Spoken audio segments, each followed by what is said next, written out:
We've got to see if this works now. Here we go.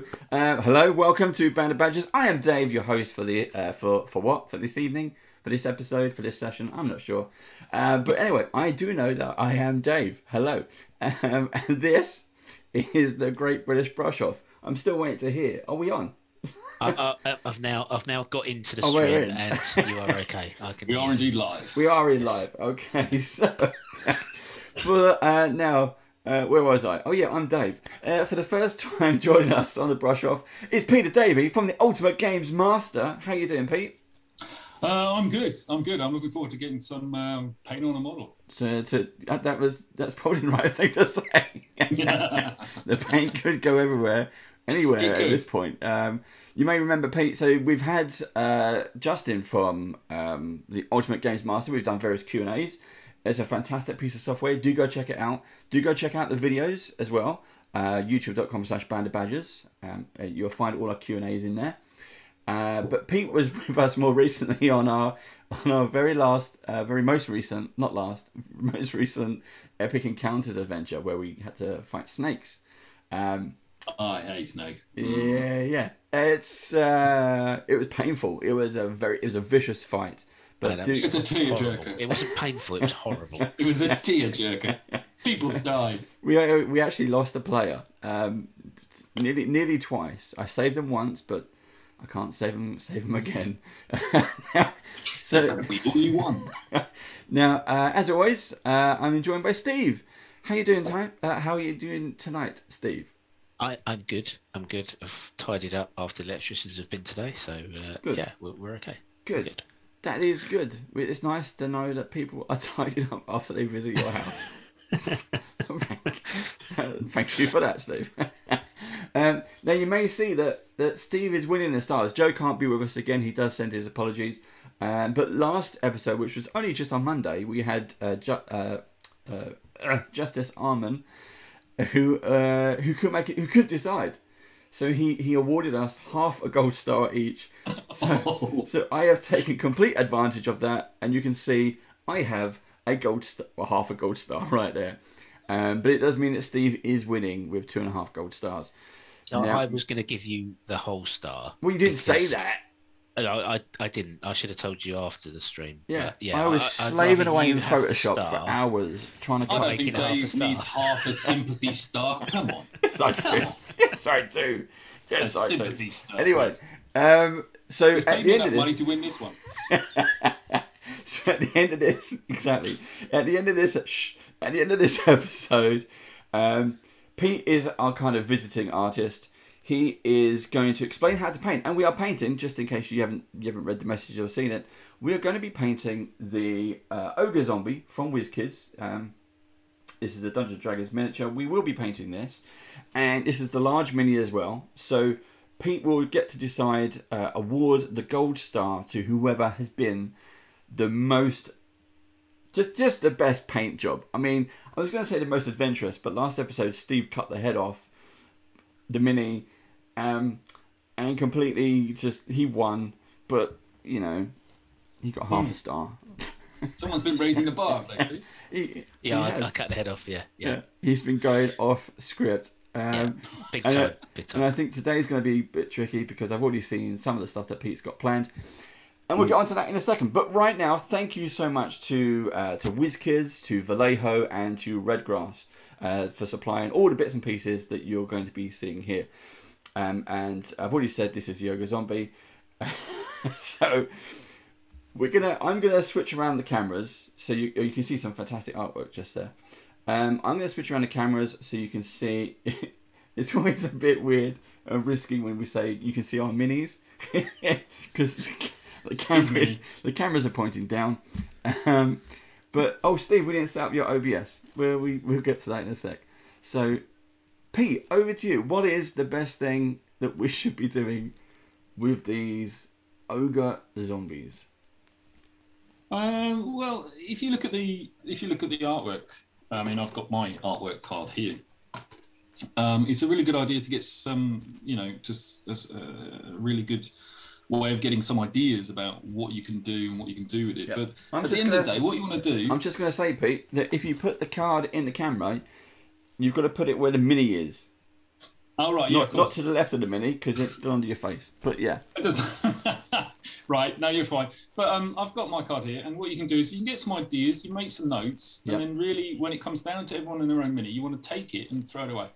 Because I'm going to lose this one. It doesn't matter. It's about having fun with painting, and that's why I think this is just to blow your trumpet, guys. I think it's like getting people on, having them paint, having some fun yourselves.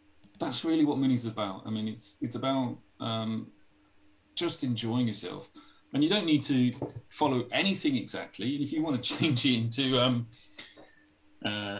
whatever you want, it doesn't really matter. What I've done on my Mini, I don't know whether you can see that, is I've taken my Mini and I've changed them a little bit. I'll turn them to the side, maybe you can see that a little bit better. I like telling stories with miniatures and models and whatever I do.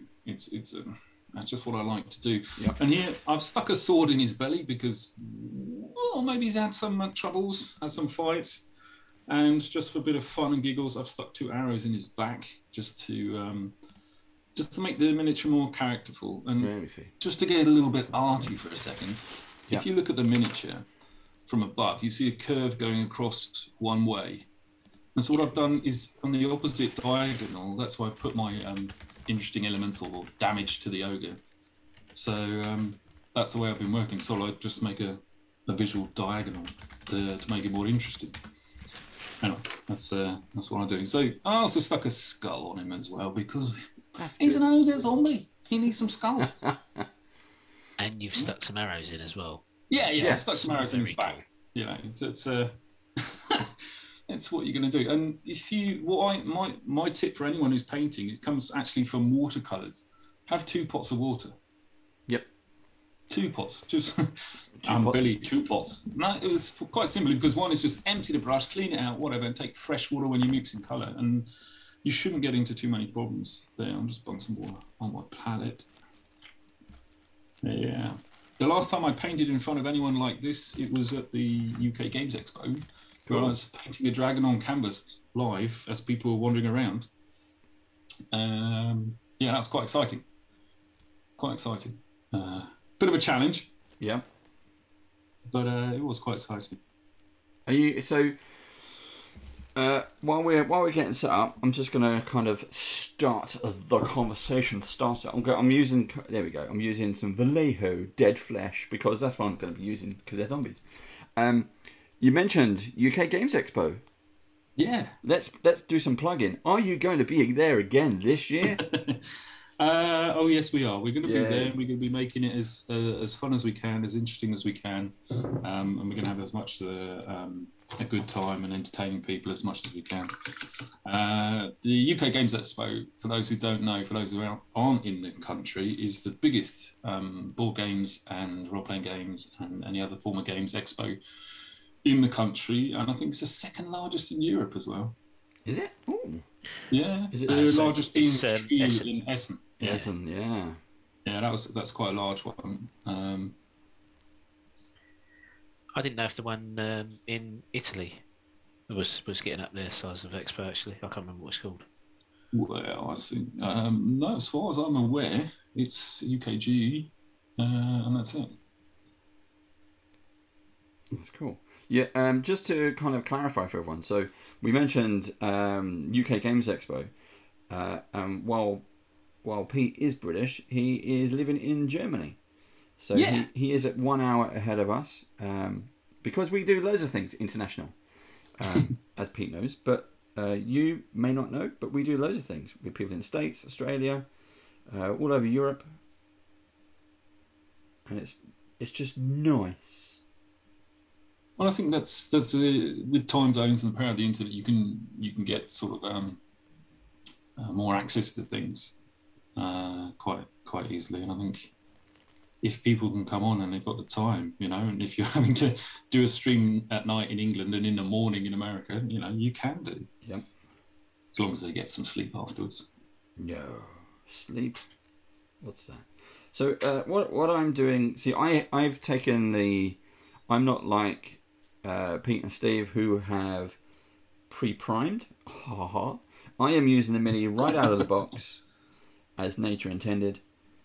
and I am just going over, because it is pre-primed. You don't necessarily have to. You can if you want to, but I am not. I am just slapping on some dead flesh colour, because this guy's got a nice big broad back, and I do enjoy painting these larger minis rather than the normal humanoid size minis.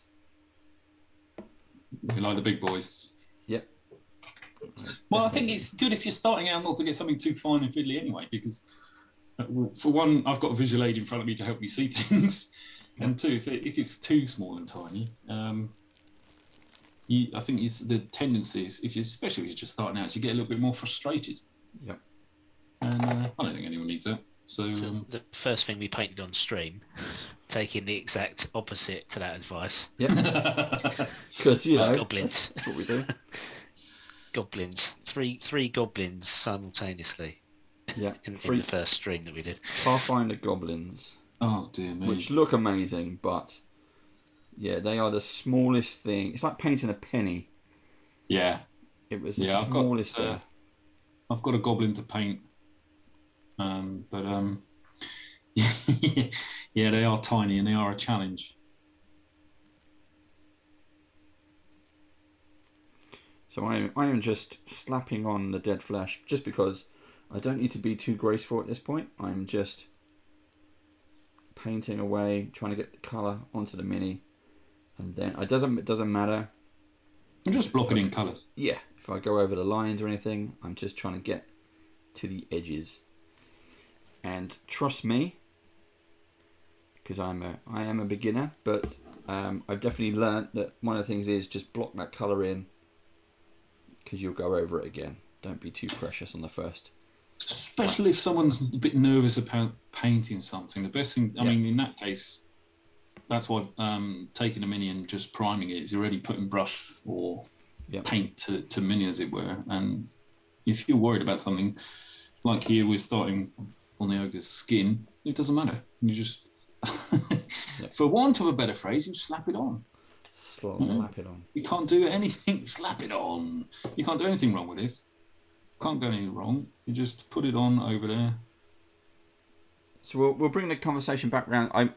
If you have a question for Pete, or for Steve, or even me, do send it out in chat. I think there was a few things. They have gone past. I will try and spot them if we can. But we mentioned bringing it back to UK Games Expo. Last time you were there, which is pre-pandemic, you had a giant. You created, well, you as the Ultimate Games Master, as the company, you created a giant dragon. Yeah, we wanted to make an impression. And the first year we went there, we had a stand full of banners, and me sat down painting a dragon, as it were. And I think the dragon theme kind of stuck. So the following year, we decided to go larger. We took a bigger stand. Yep.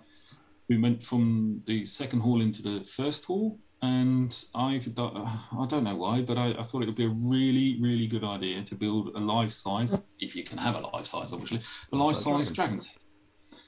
Which Justin, who's the one of the other people from the company, is his father. I think it was his father-in-law's garage. He has a double garage.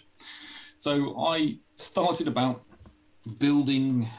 I did designing beforehand. I did some ideas, some sketching and drawing. And who doesn't want to draw a dragon? Because it's good fun. Yep. And it's relatively easy. I think if anyone out there wants to try drawing a dragon, it's a piece of cake. Maybe we could do something like that as well, where we do a show about drawing. I'll be up for that. Yeah, sorry, back to the expo. So I built a dragon's head, about 3.5 meters long, 2 meters wide at least, I think. It filled up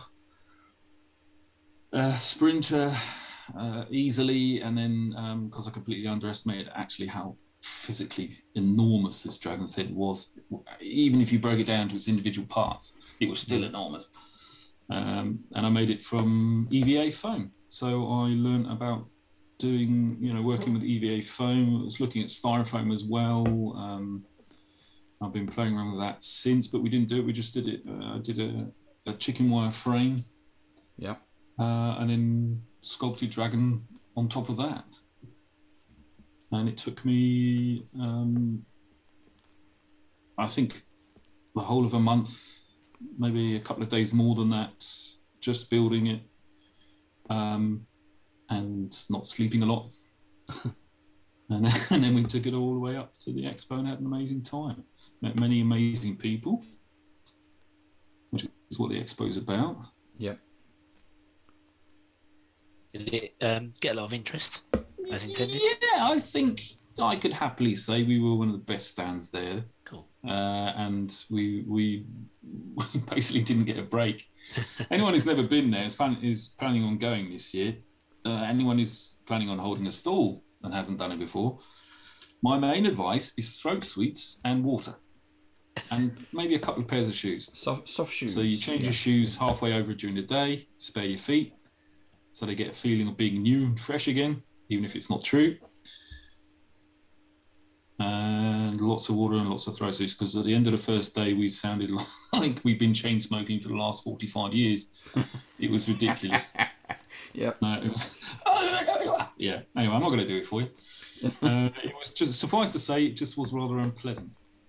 And that was our takeaway, was prepare lots to drink, keep drinking. Coffee's always good, but not necessarily continuously. Then things take to turn a little bit hyper. Yep. They when I used to do the expos, conventions, it was Coke, not water. And then you get kind of 6 hours in, you're like, whoa!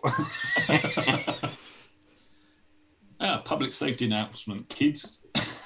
Drink a Coke and then go back to water again. Dear me, you must have been buzzing. Yeah. It's a great atmosphere. When you're there and you have customers interested in what you're doing, it's fantastic. And the best bit is when you meet new people who don't have a clue who you are, what you do, and you can turn them to the dark side. It's great. Yeah. Well, I think if you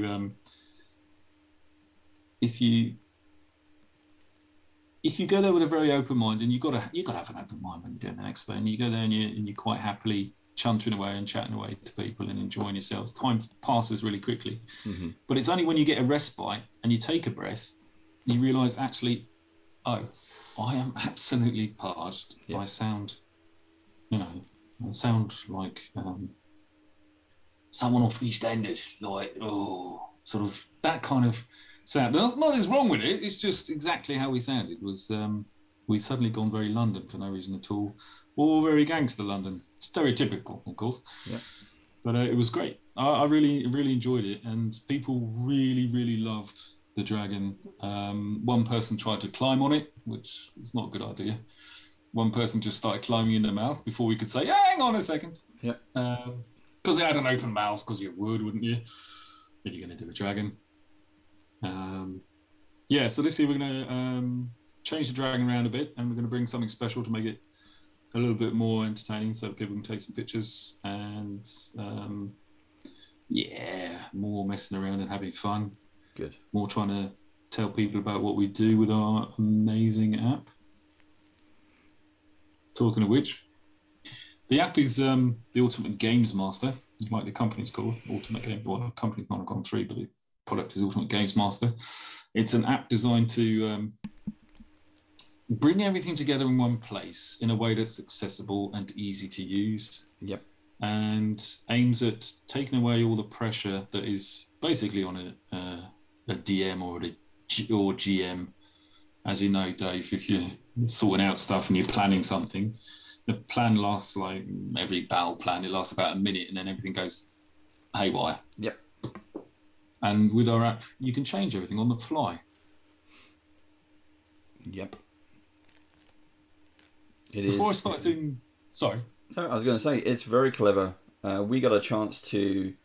when we were talking to Justin about it, actually, during the interviews, we did I think 4 interviews. Because the software is so big, and it does so much that we kind of broke it down into different areas, and then we got to experience it as players because Justin took us on a little adventure, and it was great. The whole experience was superb, and some of the best bits that we still talk about and we use in like the table games is tumbleweed. There's actually a built-in tumbleweed. So someone around the table does the really kind of bad joke, you can set off a tumbleweed. Which is lovely. Well, the thing is, we live around a table of we have around our table, even if I'm far away in Germany, the jokes are still awful. They just really are. Tumbleweed goes that far. Yeah, I can hear them groan over here, and that's not through the speakers. Yeah. And I'm not alone in this. In fact, everyone at our table, from Justin, his wife, we always have these. I suppose it's not a competition, but there's a fair bit of healthy animation about who can make the worst joke possible. Yeah. And I tend to get that quite a lot. So when you're painting the there's also for the ogre itself,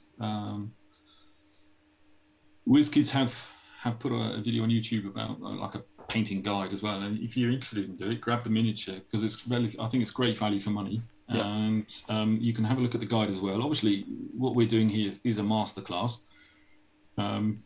as led by Dave. Masterclass.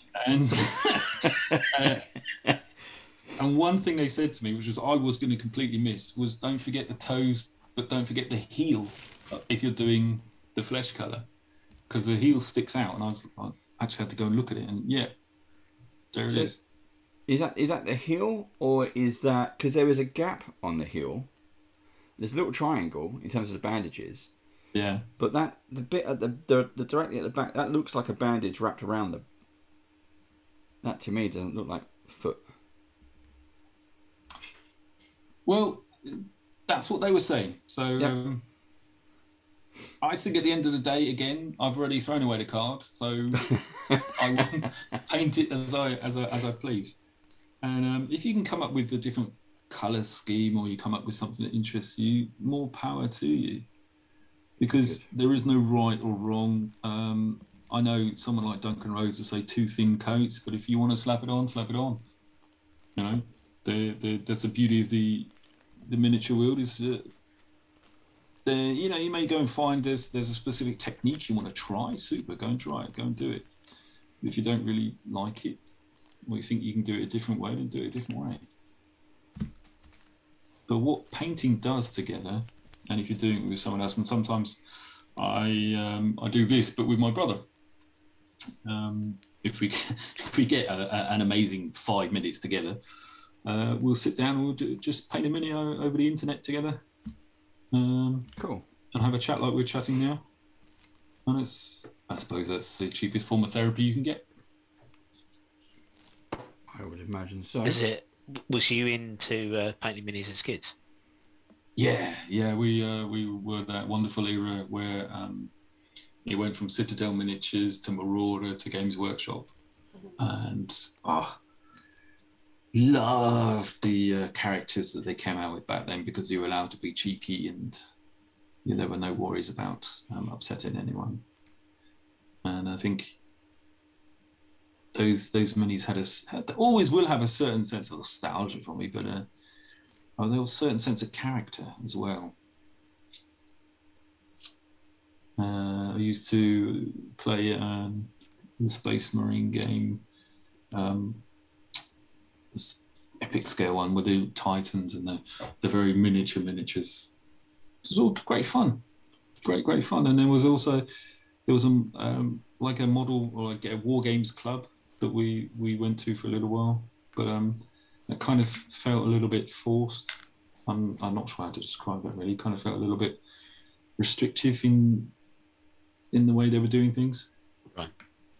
But yeah, we used to fill up the dining room table with all the little figures and then have at it. which is great. It's better than arguing or fighting with your brother Yeah. or any other sibling or the neighbours or whatever, you know. Not that anyone would ever do that, but, you know. There's lots of, it's not looking bad. There's lots of talk about sheds and going out in a shed and doing something as a man, but I generally really like sitting down with a miniature, having a paint.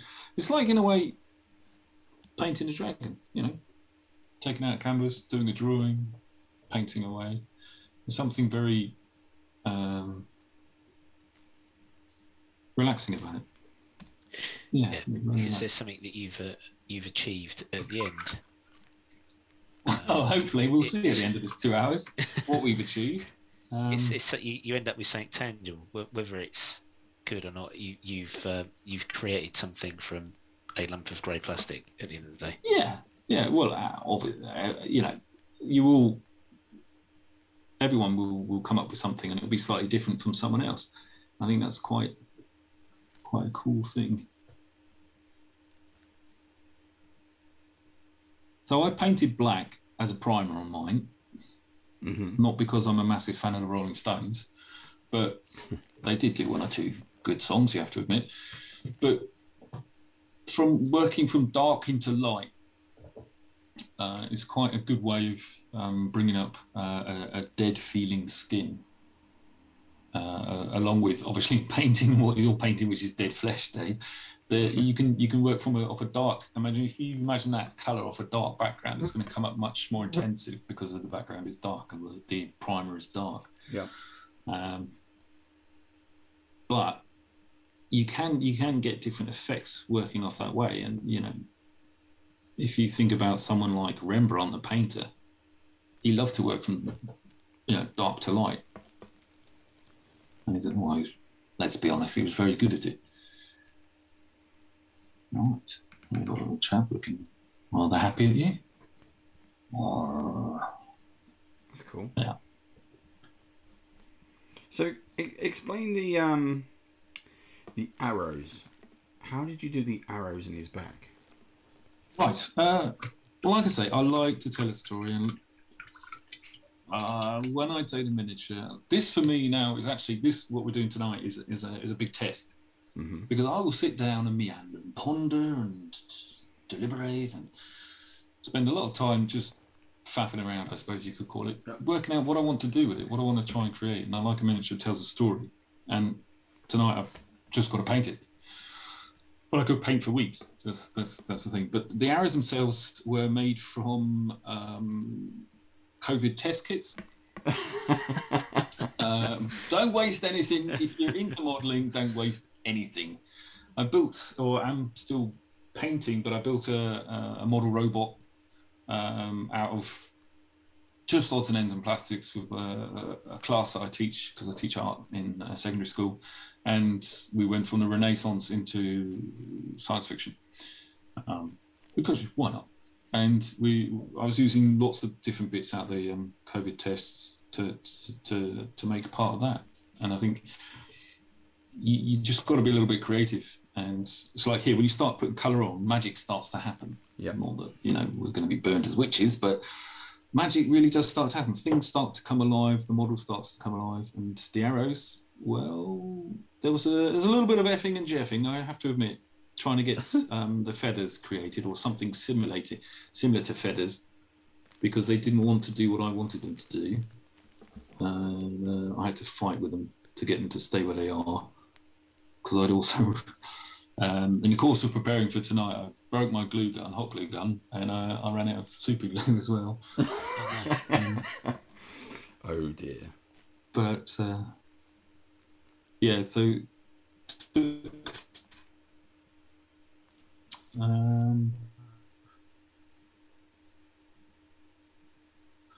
for the shaft, it's a very front bit just before. Oh, I think we had a slight hiccup. Yeah. I did stop talking. So the arrow is quite a technical hitch. Yeah. The arrow is quite thin, that part of oh, I just had the German word there. That part of the stick that goes up the nose is quite thin, so I used that, chopped it down, drilled some holes in the back, which is quite scary because it's a commitment you have to make if you're going to do it. There's no going back to that. So yeah, I just went for it, and then I thought, well, that diagonal, I really need to work something in there, so I decided to put a sword in the front from another model that I had, some old skeleton bits and pieces. Yeah, so I decided to cut a hole in the stomach, even though there's a big hole in there anyway. And yeah, and just quite literally cut off the front of the sword and stuck him in there. I'm not sure about that. I'll get back in the middle with the model.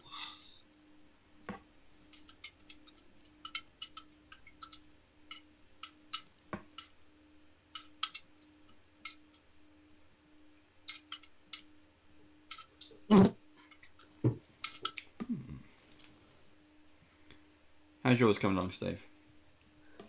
I've finished my dry Finished? brushing. All right, So that was good. That's quick. Brilliant. I prime in black because I like to use that as an underpaint. Yeah.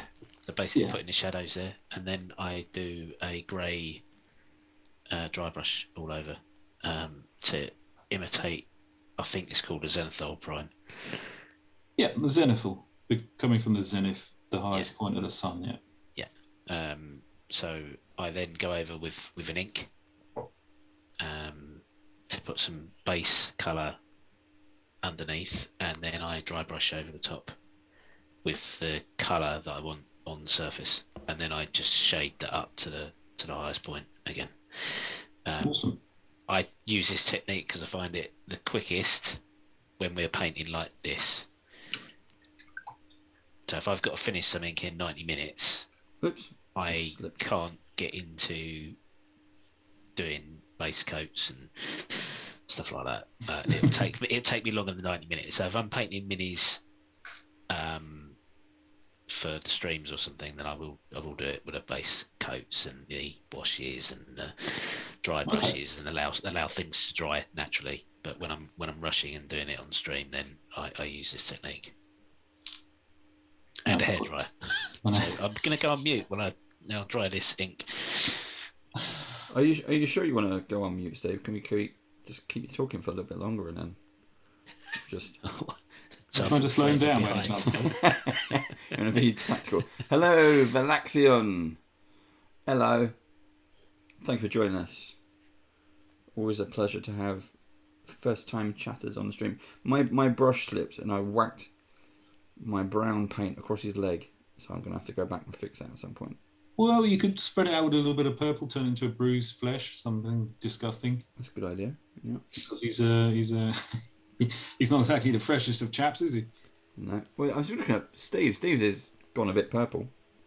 Yeah, that's the violet ink I used in it. Yeah. So that's what I was going to do. Is the violet ink underneath, and then go with the green on top. Is that what you did on Monday with the zombies? Yeah, the one that I didn't paint. Ah, right. So I got as far as putting the ink on, and obviously didn't finish that one because I finished painting the other one, which I did in blues. So I thought I'd go back and try the violet ink with the green on this one, and try and make it more grey because I didn't like blue in the end. I mean, it was too blue. Baron Snowman says there's only happy little accidents. Unless, of course, you spent 6 months trying to paint the model and then you cock it up at the last minute, then it's not a happy accident, and it's something else altogether. I do that with eyes. I put off doing eyes. I should do eyes first. I should do eyes first because that's the correct technique. But I put off. You can do an eye really easily if you do it in reverse. By that I mean, what I mean is, if you paint the eye black, and then you dot the corners of the eye white or pale colour, and then you can highlight white, you're basically just leaving a centre bit. So instead of trying to put the centre in the middle, you can kind of dot the white to make the centre up and then go back and forth if you need to. Okay. Because I notoriously create wonderfully cross-eyed characters when I paint some models. And especially when you start out, you see these models in the magazines, for example, White Dwarf was one we looked at. Yeah, and you're like, oh, I can paint that. I'll do that. It's a brilliant paint scheme. That's got flames. It's brilliant. And you look at it and you think it's like I've just dunked the thing in pots of paint and hope for the best. But in the eyes, it's like, dear me, I wouldn't wish the eyes I painted on anyway. You have a question in Twitch, Pete. Right, yeah, sure. Yeah, would you from Marina Colourful, who's asking about the story. Who has shot your ogre? Well, I imagined, and this will come in later on, that this ogre was basically he's gone into the wrong temple. He's gone in, funny enough, the Temple of the Snakes. And I kind of thought about that, and I imagine if he's peed off the wrong necromancer and has been brought back, and instead of the place he was going to rob, defile, discover, steal from, basically he ends up guarding it and keeping other adventurers, would-be stealers, would-be disturbers of the undead, which sounds quite strange, just keeping them at bay and keeping them out of the temple. So that's what I kind of imagine. That's how you've got an adventurer's sword. He's probably taken a ranger's bow. It's destroyed that. That's why it's got the arrows in the back. And a fighter. It's probably Ramirez's sword in his stomach there. Ramirez being my character from our adventure. If you would like to check, I was going to say, if you want to check out Pete, his number is. You can see his character Ramirez. There can be only one. Yeah.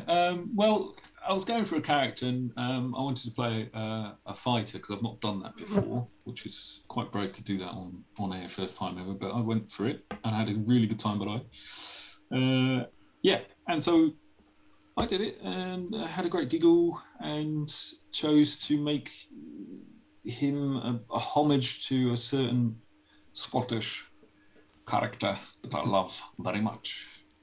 And so I took his name, Juan Villalobos Sanchez. Sanchez Villalobos Ramirez, which was basically Sean Connery. And I tried to do, if you want to go and watch that video and torture yourself listening to this Brit attempt a Scottish accent whilst sitting in Germany, do that. We had a great time. Yep. Good giggle. And he's a half-orc. And he's a half-orc, which made some interesting traits. One I did forget, which is obviously his ability. If he goes down to 0, he goes down to once a day, obviously.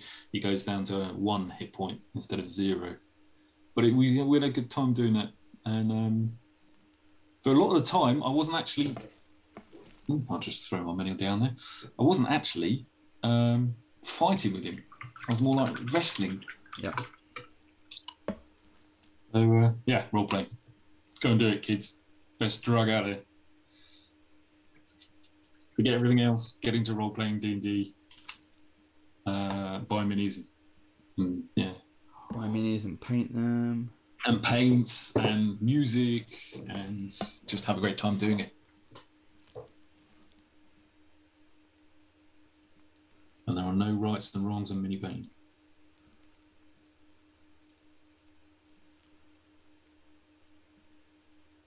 So that's that.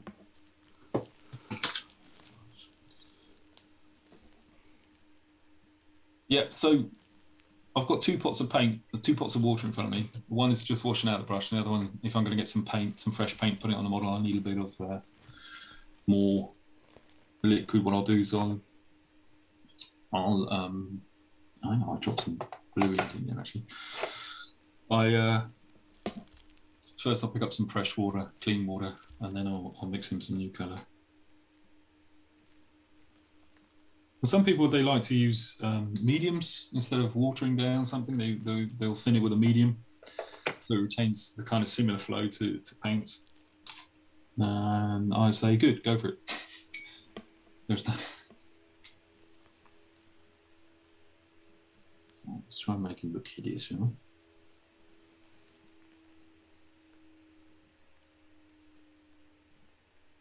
Make it nasty. What's so with Ultimate Games Master? Oh yeah.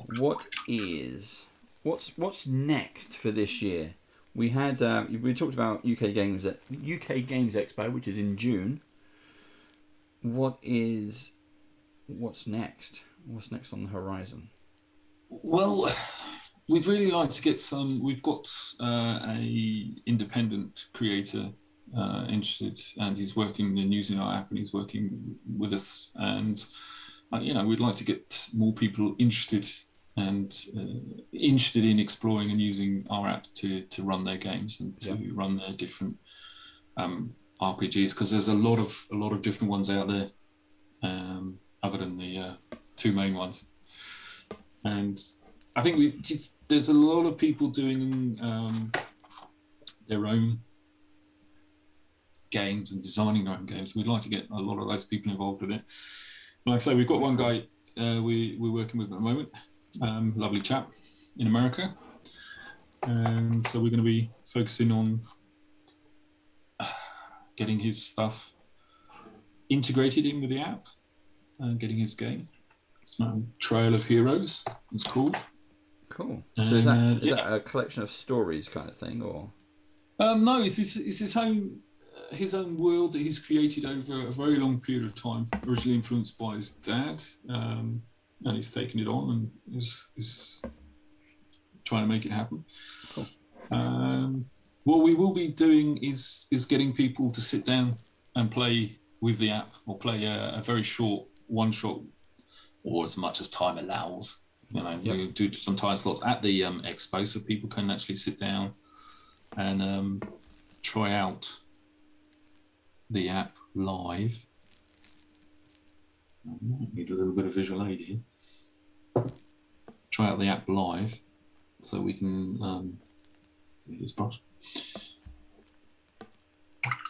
so that they get a feel from what we're doing. Because I think a lot of the time people are worried about using something new. Yes. Taking a plunge, and of course the app is a subscription-based app, and people are a bit wary, especially at the moment, of making that sort of commitment, and we can understand that. But the app itself is, I think, it's value for money, really, because you can organise and create your own games, run your own systems on it. Mm-hmm. It's editable in whichever way you like. Right now on screen, sorry to go back to the model, I'm just painting the hole in his stomach. And because we're on base coats, if I splurge out here, which probably will happen because I have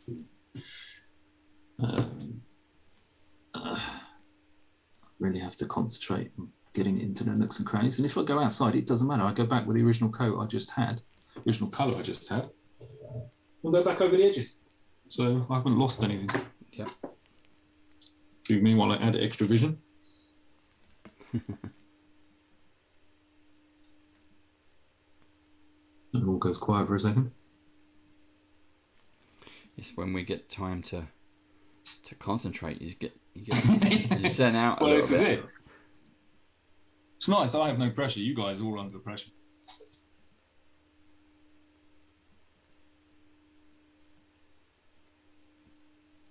I'll just get to paint and to sign. See, I've got no over the edge there, and I don't care because I will just go back in and tidy that up before I put down some washes and some colours. And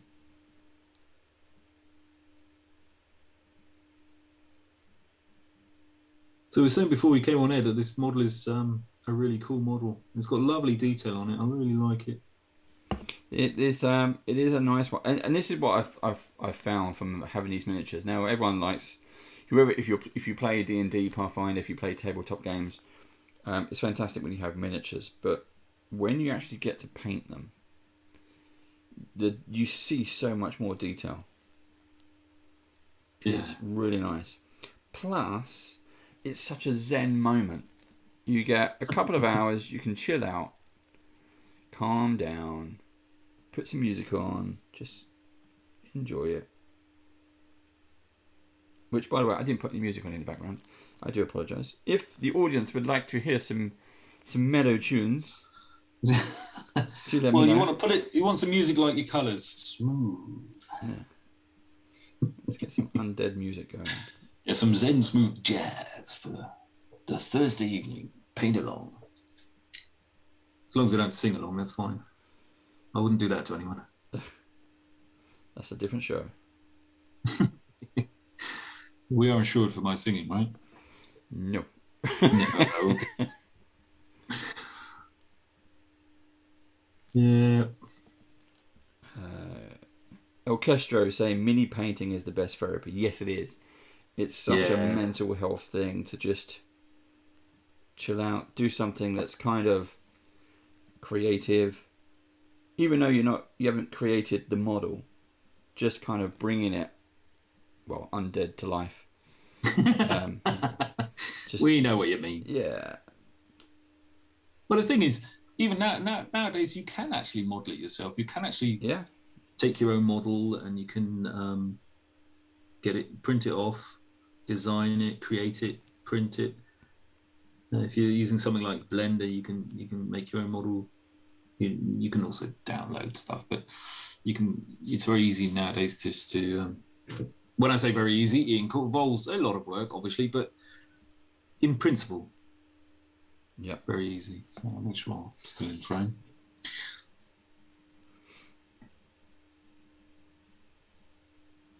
All right, I'm going to take my purple. I'm going to put it in his mouth as well. Alayla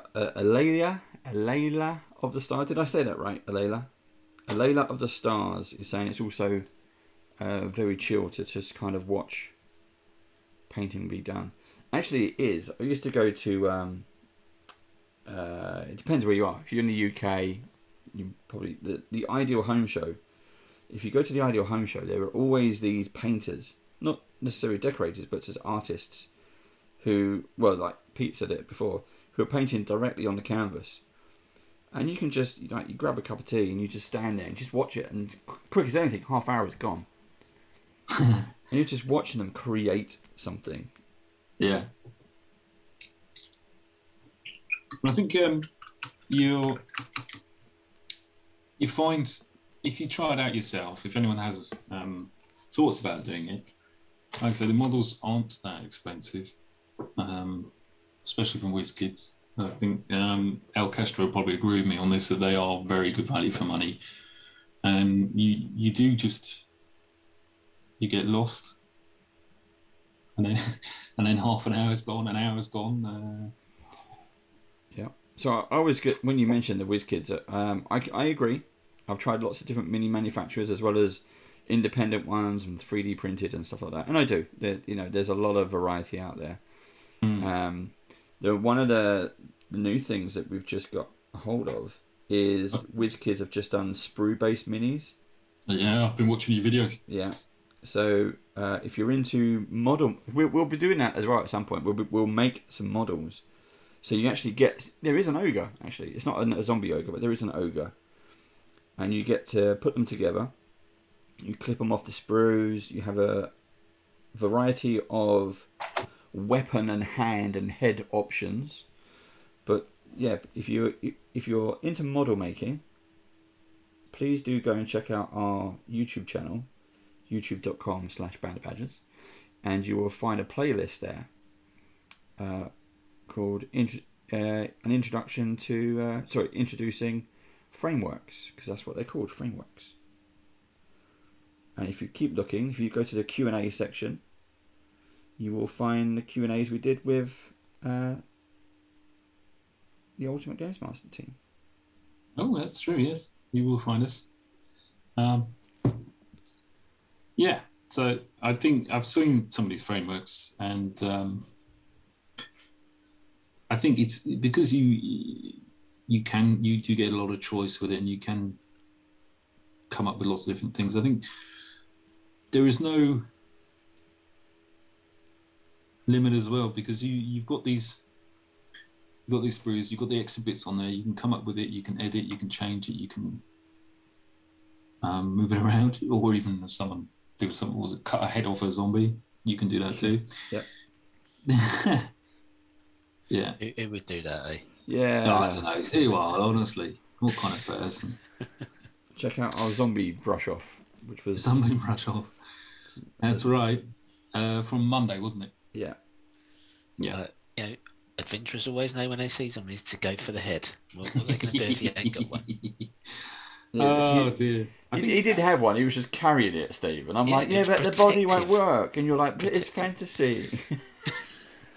It's an undead creature. Who's to say? Who is really going to... It's a skeleton in a skin onesie. Yeah. That's delicious. What a thought. Sleep well tonight, kids.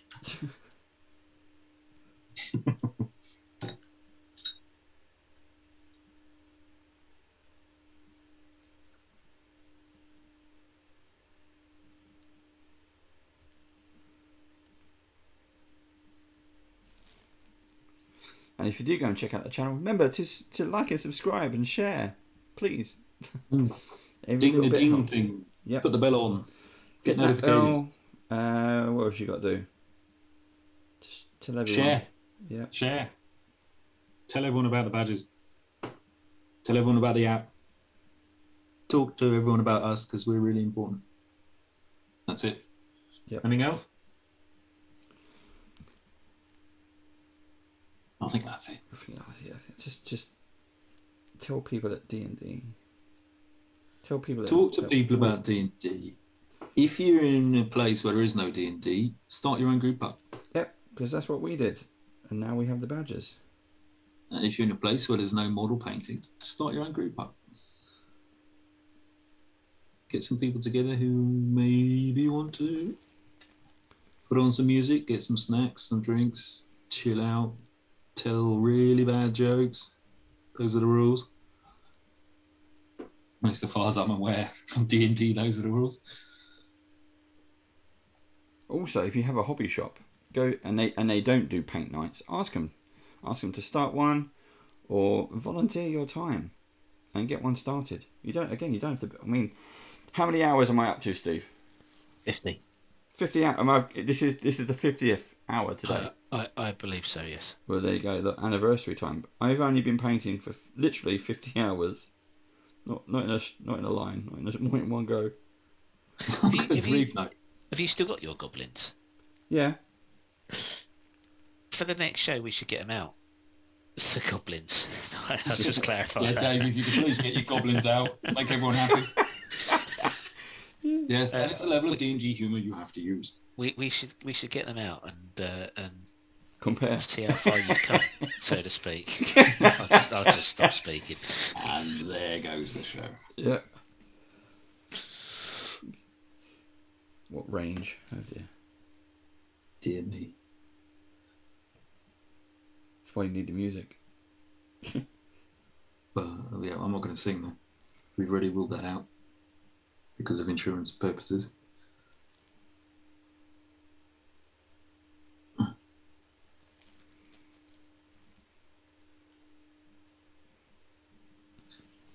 Oh no, I've painted that brown and it shouldn't be brown. I actually don't care.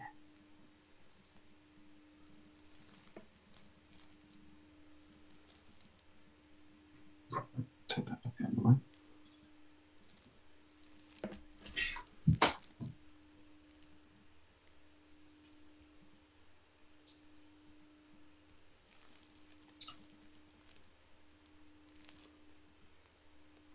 Everyone's concentrating now, aren't you? Yeah. Do you get the same thing in, because when you teach art at your school? Yeah. Is it a good lesson when all the kids shut up? You're like, oh, they like this one. You're assuming they're allowed to speak when I'm in the room. No, can you take miniatures in and say, look, I've got an army, you need to paint? And if I can get away if I can crowbar it into the curriculum, yeah. Cool.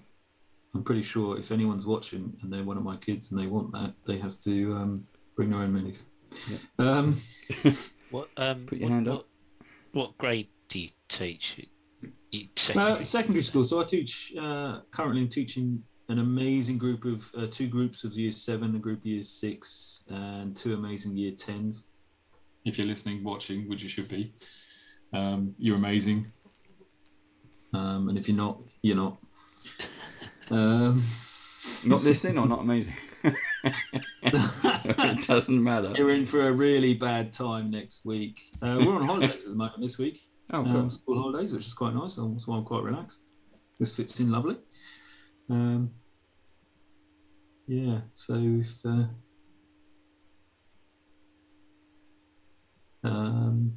I don't think there's anything to stop you bringing in and talking about models and miniature making. I mean, you can do it in terms of industry as well, because things are changing. Yeah. I like to get them to draw a lot, which they would probably attest to. In secondary school, we used to do the old fruit bowl. Oh God, I did a fruit bowl as well. I didn't do that. I don't. Oh, no. If I want to be really evil, they'll draw each other. Oh, yeah, that's torture. Yeah, break it. Yeah. Like I say, if I want to be really evil, they have to draw each other. But it's good practice. And anyone out there who's interested in art, because I'm an artist, I suppose I can tell you, the secret to good art is bloody well do it. By that I mean just do it. Pick something up, draw it. If you want to learn to draw really well, draw from life, draw with your mind. Don't draw from other people's art, other than trying to work out how they did it. As in, yeah, sometimes it's helpful to copy stuff, but if you're going to copy someone's art, you know, then there is sense in doing it, and you can learn things doing it. But I think it's probably better to just draw, just do it. Like for those people who hoard minis, who have this so-called pile of shame, just bloody paint them. Yep. No, go and do it. Nothing's stopping you. What's the worst that can happen? Or, if you're like me and the pile of shame, start up a show, invite international professional artists to come and paint with you. Oh, yeah. Yeah, we don't want that though, because that'd be competition. We don't want that. Actually, there's no competition for you, darling, obviously. I think, yeah. So if you want to be an artist, go and art as much as you can. Art all over the place. Just don't get caught.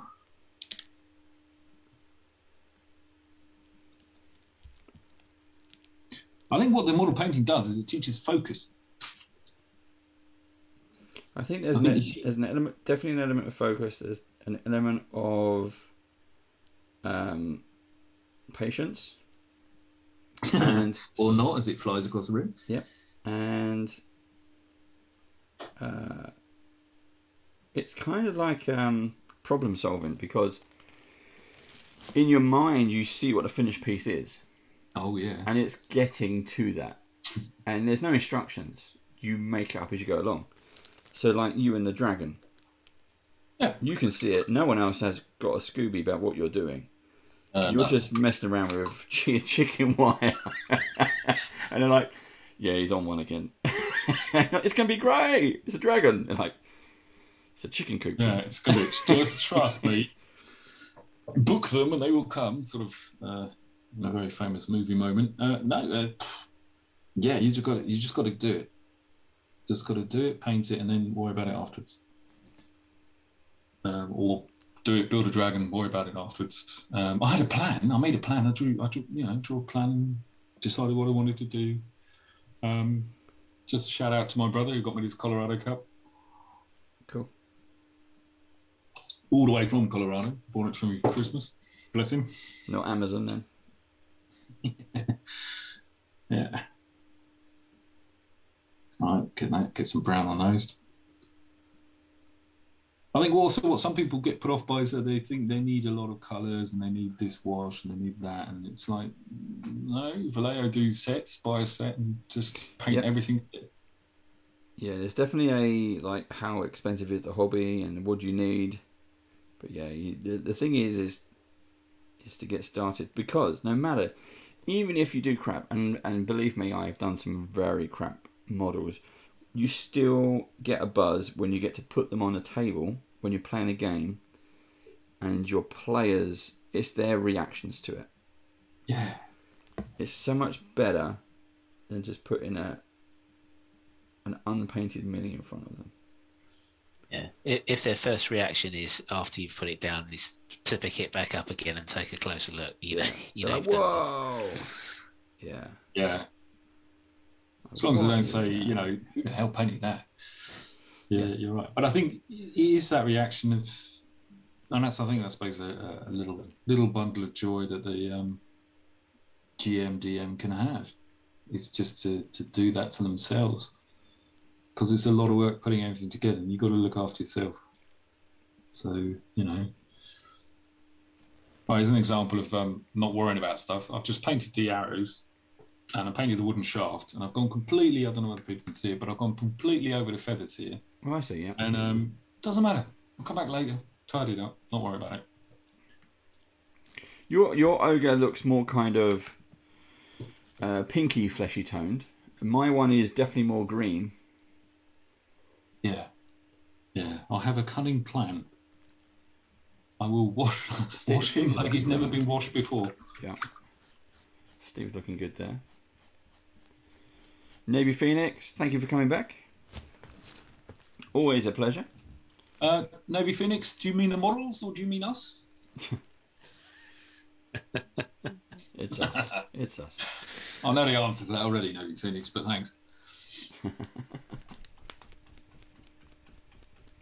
Oh, Navy Phoenix has gone up in my estimation.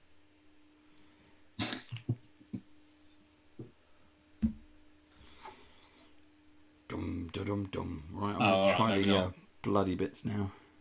I'm gonna go with gory red because that's what I'd like. Yeah, why not?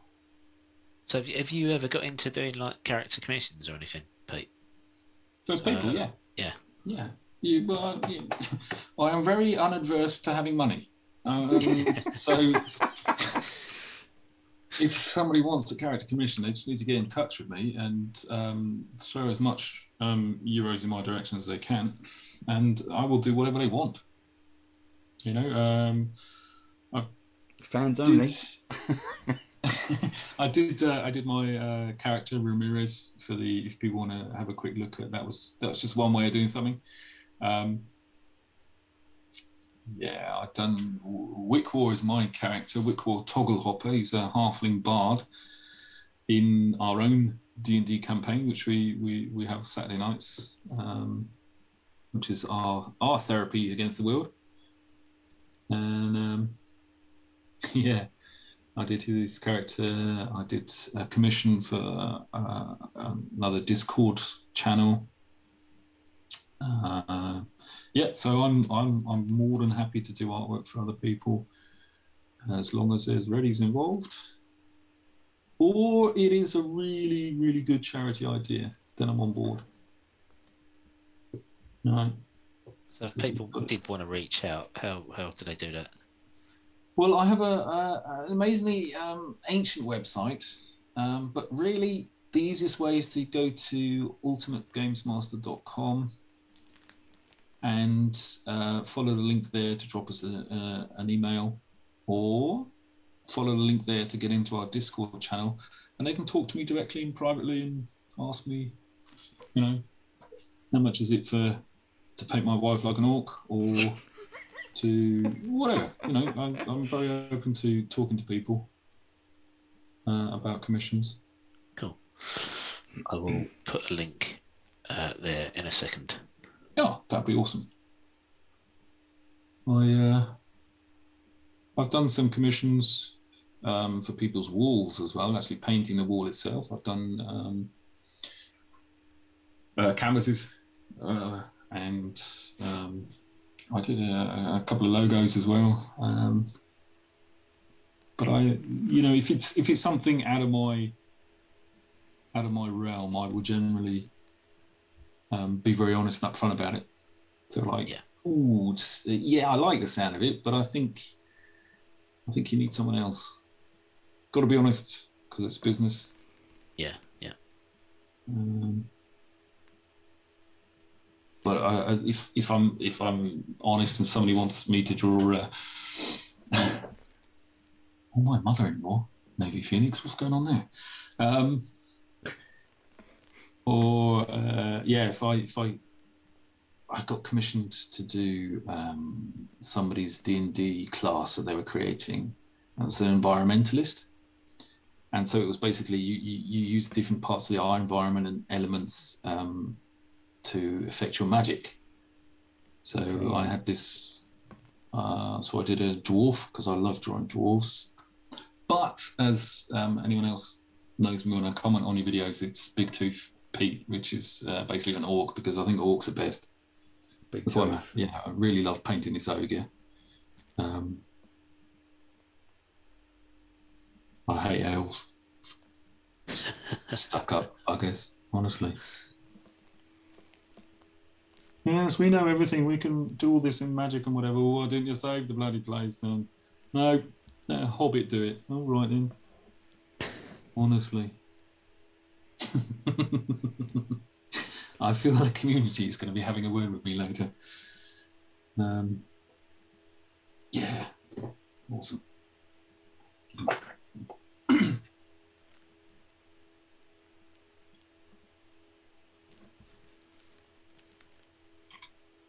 I don't just do fantasy artwork. I do lots of different types, actually. So abstract art as well. And so if someone goes to my website, they can see the kind of the old stuff that's on there. And I really should get around to updating it. But I spend most of the time working with M04, the Ultimate Games Master, so I don't really have time.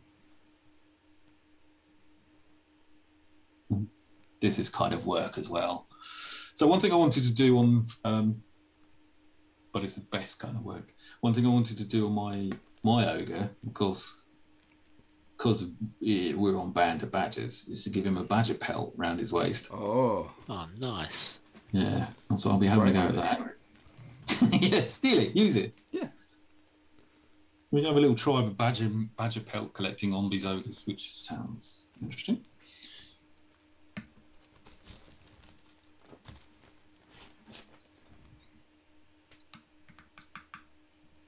How are we doing for time? We are 10 minutes past the hour. Oh, grief. I have to hurry up. So we will wrap up about 20 to the hour. So we still have time. You've got a good solid half an hour. Oh, man. And a little bit more. All right. You've got a good half hour of painting to do. And then another 45 minutes to deciding which way the star goes. Yep. Let's try. Place your bids now.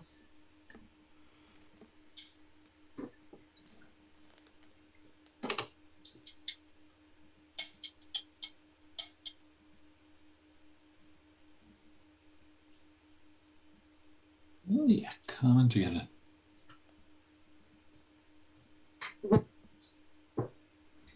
Right, this is where I start tidying up a bit. What I murdered before with the skin colour.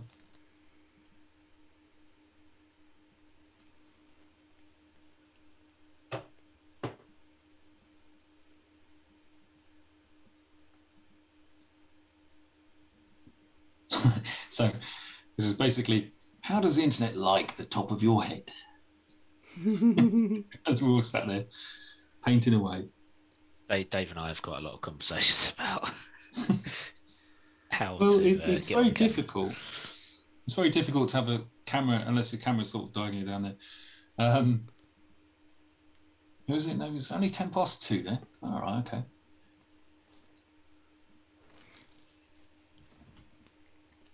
Yeah. Why would I, Baron Snowhand? Honestly, would I openly encourage bribery?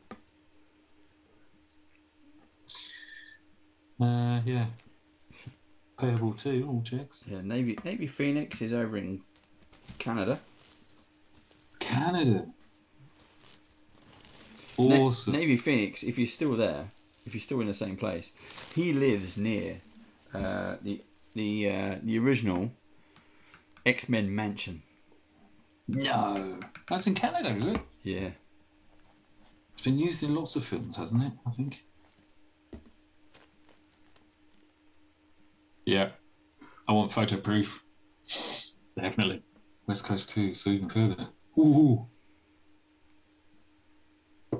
Oh, here's a Brit thing to do. What's the weather like there, Navy Phoenix? You went there to university for 4 years. Wow, cool. That said, if you give Dave the star, maybe next time we're epic encountering, he might not try to kill us as much. The thought never crossed my mind. No, it's not me. It's the dice. I just Dice. smile a lot when dice. when they roll my way. That's all. In fact, I got some new dice. I got some new dice for my birthday. I got new dice for Christmas, and my birthday's in February, so we got to have a table game, and they rolled so well. I asked the wife. I said, "You got to get me another set of these because they are fantastic," and she did. So for my birthday, I got another set of the same dice, and they roll just as well. Oh shit! They are. No, we can't be having that. Yep, What, they are what amazing. were they? No UGM, no stars for me. Unfortunately, it's just for Gits and Shiggles. Gits and Shiggles. That's what they play for the stars for. Yep. It's who's going to buy the round when we go to UK Games Expo. Dave. Or did I say that out loud? Yeah.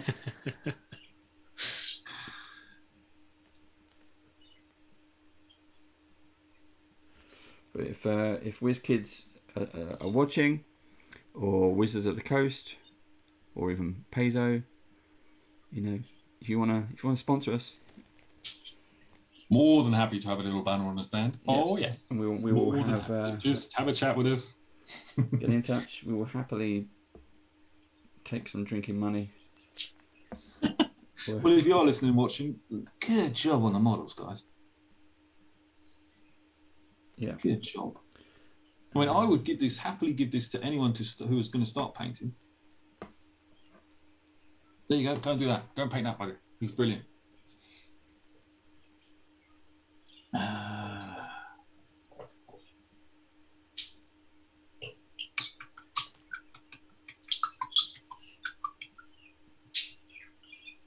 The sound of happiness is washing out a brush.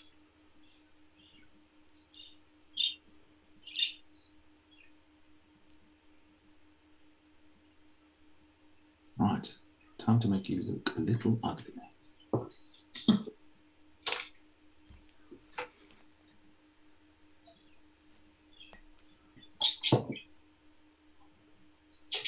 Who's got the birds in the background? That's me. And there is only one. There is only one? Yeah, there is only one. As in there can be only one? Yeah. Again, for those too young. He was very quiet earlier today, actually, because the electricians were drilling holes in my wall. And he didn't like that. He went in the corner. Also, strangers. Yeah. Amazing creatures, birds. Now, I'm going to use a wall. Yes. Isn't it supposed to be? I suppose it's something that comes up every now and then. Isn't it supposed to be a remake? A movie remake of Highlander. Didn't I see that again soon recently? Yes. Yeah, I think there will be. I think it's actually. Was it the man of the moment, Henry Cavill? Really? Yeah, I think so. And he's the only one I'd let do it. I wouldn't let anyone else do it. I don't know. I mean, is it going to be the original story? Is it going to be a different story? Because he's too big. He's too muscly. Well, maybe, as long as it's not going to be as bad as 2 and 3. Or 4 and 5 or 6. Well, two. Okay, let's get into a bit of movie history. So 2 was that bad because they're like what? They're like aliens now. What now? They're prisoners, and they get sent here. And then he's an old man, even though he became Highlander. So his prize was to just be mortal, but then his wife dies, and then he grows old, and then he puts some money in a jukebox, kills an alien, and now it's a kind of magic he's playing, and he gets turned back into the same age he was before. Yeah, I'm still with you on it. It's great. It's brilliant. I can't wait to watch this. What was the third one? Oh, the third one was the Mario Van Peebles one. Was that number 3? I think so, yeah. Mario Van Peebles, basically a redo of the first film. Just with, I don't know, probably the same budget, I guess. The same $20. The same budget, but this time we have a sorcerer who's locked in a cave underground, and that's why no one can sense him. That's why we didn't get what was it? Is it the Reckoning? The Quickening, maybe. The Quickening. That was it. Yeah. The slowing down, the killing off of the genre, crime against cinema. The Kurgan, the actor, the Kurgan. I mean, I thought he was brilliant. I thought as a character he was great. I loved the safety pins in the neck. It's better to burn in hell than to fade away. Yes. I thought he was great. I thought the ending of that film was great. The cinematography on that floor when the windows smash and the camera's going all the way around. They did it they did it the proper way, not the Matrix way. They did it a really cool way. Yeah. And that was a heroic ending to the film. And then the actor who was the Kurgan, I don't think I saw him until, I don't know, a few years later. Wasn't he also in Starship Troopers? Yep. I was like, it was the drill sergeant. The drill sergeant, yeah. And I'm like, oh my God, it's the Kurgan. Yeah. Been in loads of things, I think. Anyone knows his name? Throw it in, Mr. Krabs. Throw it in the chat. Or if anyone wants to Google it. Yeah. Awesome. I wonder if it was just that era, though. You know, you have a successful first movie and then you immediately do whatever comes along with lower budgets, different directors that are just utter trash. RoboCop was the same, and Starship Troopers as well. Yeah. Have you read the book by Heinlein? Yeah, Starship Troopers was at least based on the book. I don't know if Highlander was. Was Highlander based on the book? No idea. That's beyond me. Oh, it's on a people. It's one of my hello internet people, help us. One of my favourite films, I think, Highlander. And simply because I'm a massive Queen fan anyway. But it was just so enjoyable. A great romp. Sean Connery made it special. Yeah, Sean Connery, for those who don't know Highlander, please go and research this. You will laugh yourself silly. Sean Connery got asked to play a Spaniard and spent the whole film. He also wears Ramirez's pearl earring on his jacket. He's a legend. Yeah. Sean Connery didn't bother doing a Spanish accent at all. And the guy playing Connor MacLeod from Clan MacLeod on Shores of Loch Lomond was an American or Canadian, I think. American? No. Christopher Lambert was French. He's French, Christopher Lambert. French, yeah. That's right, French. So he had a very strange accent as well. And not any accent they're supposed to have. And it was awesome. And it was just fun to watch. So that's homework, people. Go and do that. Yeah. Yeah, homework this weekend is go watch Highlander. If you grew up with it, go watch it again. And then, then you had the TV series. Oh. And then you had the TV series movie, which was the bad guy puts crosses on the soles of his shoes. So no matter where he is always on holy land. I mean, come on. So he can't be killed. Oh, please. So basically, you have to, in the middle of the night, sneak in and steal his shoes. And the quickening is yours. And everyone's happy. Who was that? Navy Phoenix, Sean Connery makes everything special. You are right. Yes. He made everything special. Even Zardoz. He made Zardoz watchable, where he basically wore thigh-high boots and a thong. And a nappy. Mm. Yeah, that was not his... That's not his best. Yeah, French Scotsman. And that's why I like doing Sean Connery accents badly when I play D&D characters. The only thing I can say is I stuff my gear in a brown attaché case. That's as much as Sean Connery as I can do. You pull a knife, you pull a gun. Since one goes to hospital, you send one his to the morgue. That's the Chicago way. Yes, Sean, because you are American. Yeah, bless him. Well, he's supposed to be Irish on that one, wasn't he? He was supposed to be Irish in that, yeah. Yeah. He's as Irish as I am. I was born in Cornwall, so no. For those in America or Canada, Canada, sorry. Canada. I'm just picking a fight with your Navy. Don't worry about it. It's just the way it is. It's all love and friendship between D&D people and minis people. Yeah. I've lost my train of thought now because I was thinking about painting a badger.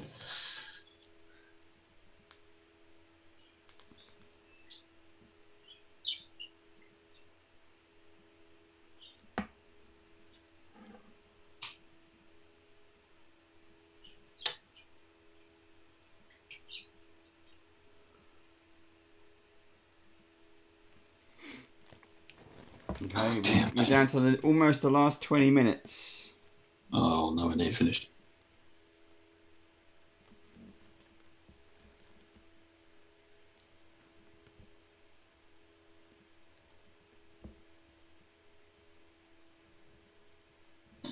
So, the badger pelt was one idea I had. And because I like taking my minis and telling stories, another idea was to build a little place to put my ogre. And so I went with a temple. So in a minute, I'll show you the temple I built. It's brilliant. Way cool. Yeah. If you're good boys and girls on the internet, I will in fact show you my temple. Just don't tell anyone.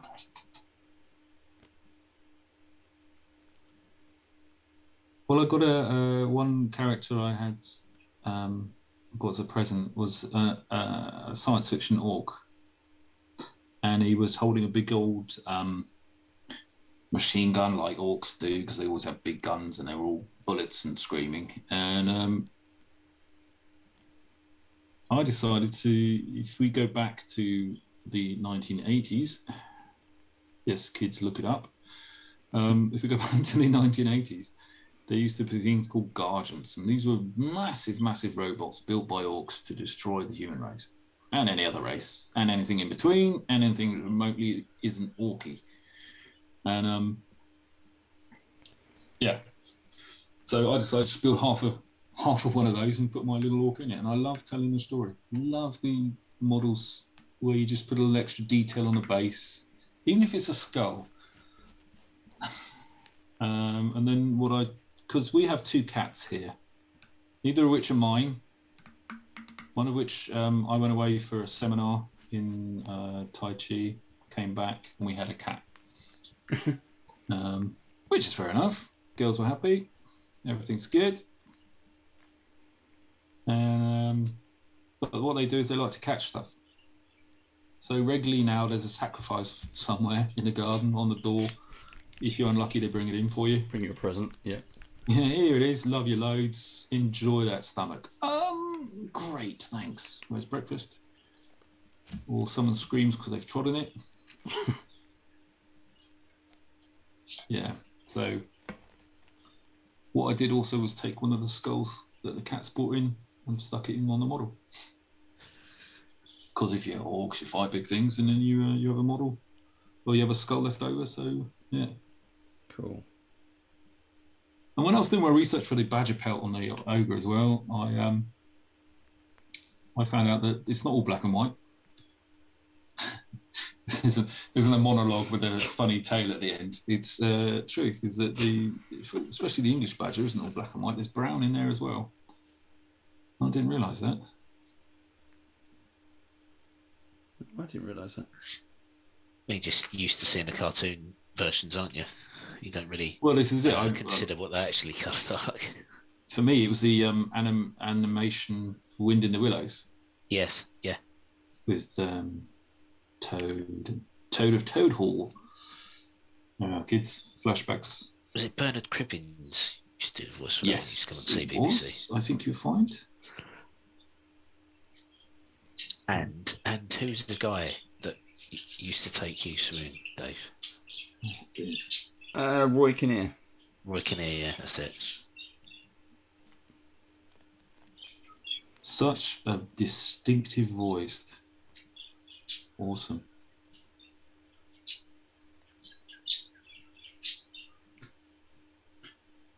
Right. So I think I've got about I could do a bit I could do his little furry. It's a bit weird, this figure. He's got wraps around his legs, but then he's got fur at the top of his wraps. So yeah. He's making his own little fashion statement.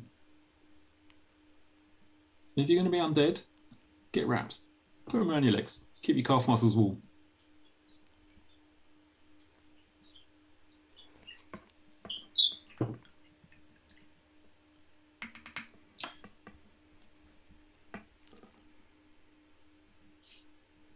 Baron Snowhound's seen a ginger badger. Are you having a dig at me?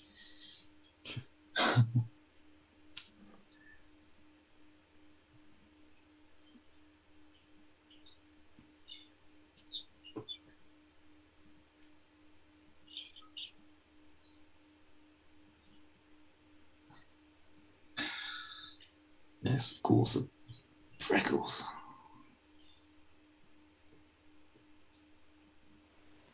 I just spotted that. He's got a bit of a war wound in his leg. In his right leg. I just noticed that. Didn't see it before. Oh yeah, thank you for pointing out. I'd missed that as well. Just below his very, very fashionable fur wrap. Yeah. To keep his ogre regions covered. Right, now where did I put the wash? Oh no, he's put it down. Oh, I found it again. Always, always, always check your lid is closed before you shake. Always. The first thing you do is give it another squeeze just in case. Even if it is closed, it looks closed, give it another squeeze. And that's what she said. That was an actual pot of paint once.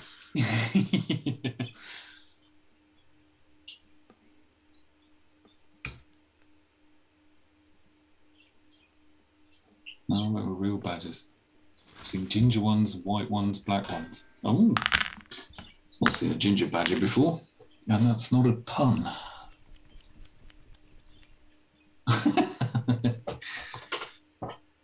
Oh, wobbly camera. Okay. It's come to famous advice of slap it on.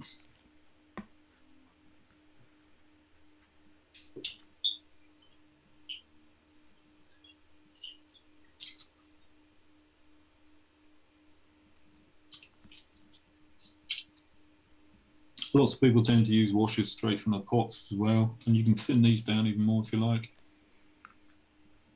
Goes back to what we said earlier about no rules. Other than what you make of it, as long as you're having fun. Yeah. So let's pop a little green into him.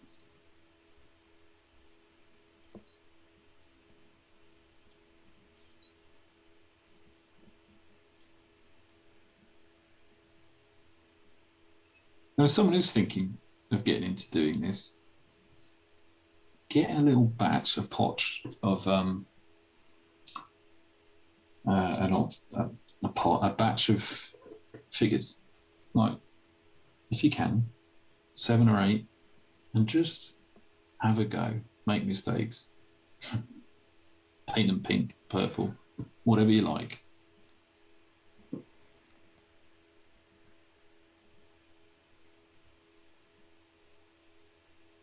Our boys and girls at home, we can see the boys are really concentrating. They're putting all the effort in for the start. We're now in the 10-minute countdown. Right. Well, oh God. You can ask him for help. We'll see what happens. So I'm going to stop here and then do something heinous. which requires vast amounts of butchery and some noise, for which I will mute myself for a second. Yep. First, the butchery. Over to you, Steve. It's actually gone really quick tonight. Do you know that? It's a good mini, though. It is a really good mini. Yeah. This we say that a lot, but I really enjoyed painting the Slard, which was probably about the same. Well, it's the same size as a large mini. Yeah. And I found this one to be the same actually, because you can slap on the paint. You can see some different changes, which is kind of cool. And it just looks so nice. So I'm wondering if I can do more. Yeah, I definitely put this in there with the Slard as well. That's the enjoyable one.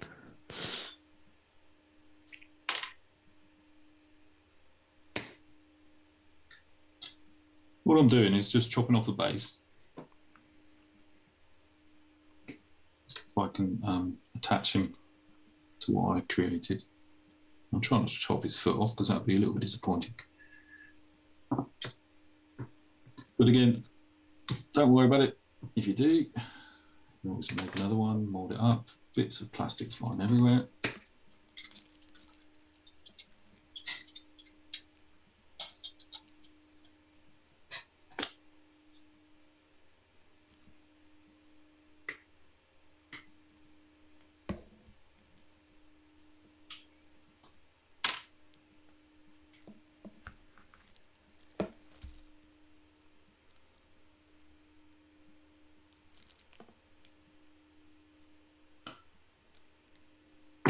When I paint with my minis, I have made a recommendation of my brother. Basically, I've got a washer, metal washer, with hot glue, a cork. I may know someone who drinks wine, or may not, with one of these wire clips hot glued into it, and then some of that heat shrink tape to get good grip on the end. That's what I used to hold minis in. Yeah. There's lots of things out there you can buy, but you don't have to, but you can.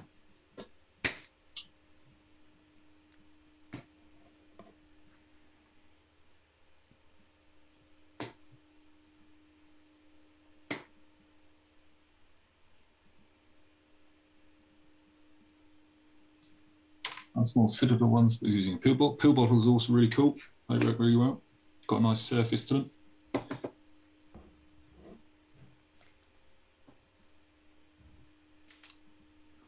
Give me that flew off. Or you're picking up pieces of plastic for ages now.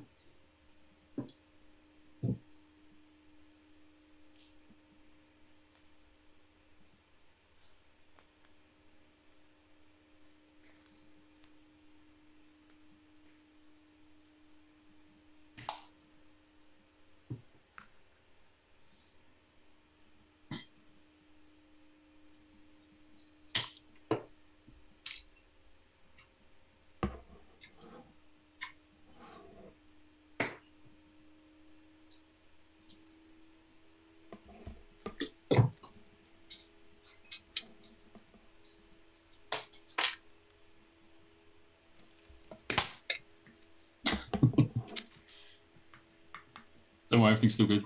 No one's died from flying plastic yet.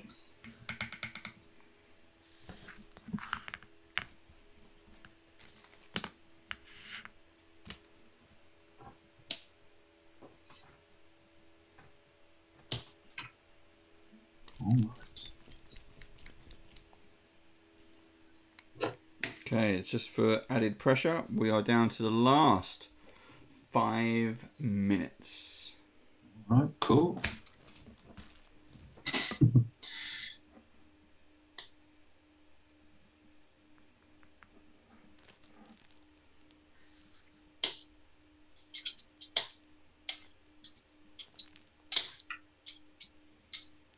I'll take that for a second. I can always improve on that.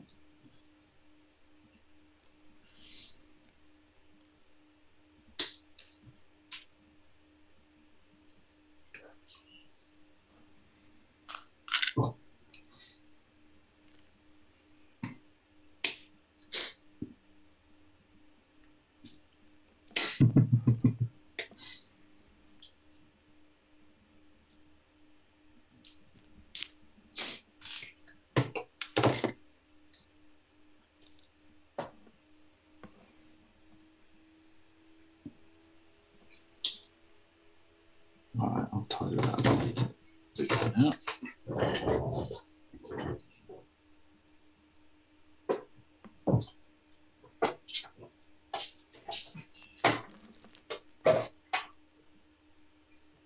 Let me try to put this in there.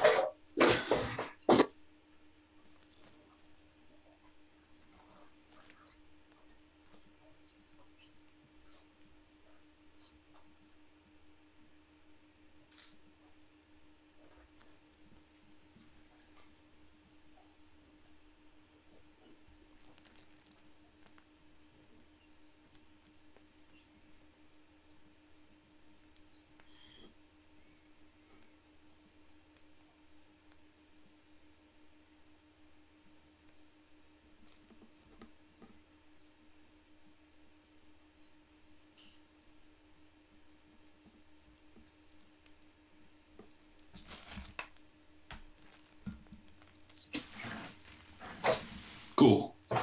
Everyone okay? I think so. I think we're getting there. It's a 5-minute run-in. Well, I'll just mute myself for a second. Want to make a little bit of noise. You nearly done, Dave, or you got bits? I haven't painted the base. No, neither have I. I'm trying to do the eyes, but the eye sockets are actually very small. They are. And I can't quite get it in there good. I haven't done the face. I've done the teeth. Well, I've done base coat on the teeth. I haven't done the weapon. I did the weapon. Yeah, no chance. Unless I throw some silver on the spiky thing. But I don't want to do that. So let me just find the bits I have. Come on.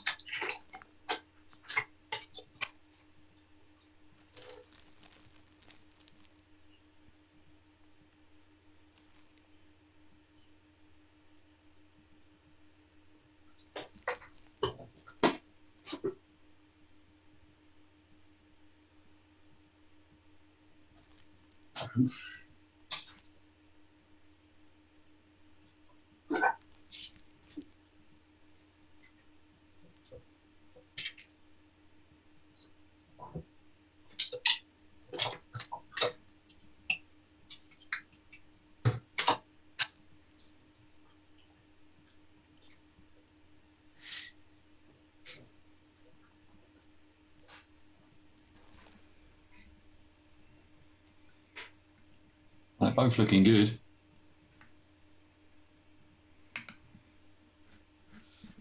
Okay, we are 1 minute, Steve. 1 minute. Oh God, I want to finish the teeth. I don't want to leave the teeth undone because they look awful.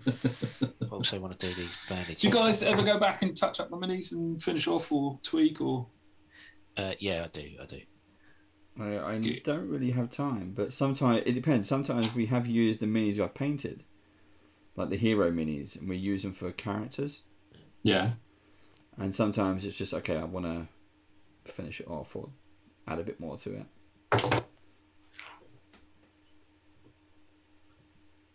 Well, everyone, here's my mess I've made. If we finish and I haven't got much left to do, I actually do it after the stream. Well, why not? I mean, if you've got the time to do it, then you should just go for it. Definitely. We were talking about going for it with everything else. Plus, if there is something on there, you wanted to do, and you think you can do it, then you should go for it. Yeah, well, the idea's still fresh in your head. Exactly. And you've still got the colours that you've mixed up in your palette. So I don't keep record of how much I mix up. So it's like, It is time. Oh, no. It is paintbrushes down. Ba-dum. So I'm going to try to sort of reduce the colour because it's like his face looks like he's got a gash up from it. Anyway, so what we're going to do? It's got a gash across it. I painted that.